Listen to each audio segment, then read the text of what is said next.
Hi! Another day, another video. So, maulan na araw. Pupunta nga tayo dito sa bahay na pinapagawa. Check natin anong progress. As you can see, may pintura na.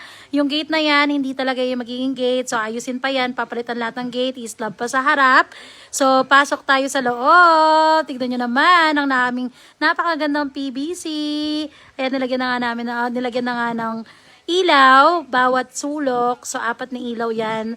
And then, meron na ring wall lamp. Kulang pa yung mga wall lamp namin. So, dadagdagan pa yan. And as you can see, ito na ang napakabagandang bedroom sa main bedroom sa taas. So, this is my room. So, nalagay na yung ilaw. As you can see, super aesthetic talaga. Ito talagang pinaka inaabang ko talaga sa part ng yung paglalagay ng mga ilaw kasi gusto ko makita talaga kung gaano siya kaganda.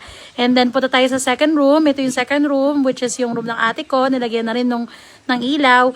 May yung sa isang room nilalagyan pa. So ito muna yung pwede kong ipakita sa inyo and super ganda talaga. Grabe mga B. Worth the buy talaga. Worth it bawat price. Medyo pricey nga lang siya pero worth it talaga. Super aesthetic. And nakakaganda talaga ng bahay. So, ilalagay ko yung mga link nitong mga ilaw na to sa bio nitong post na to. So, yun lang. Thank you for watching.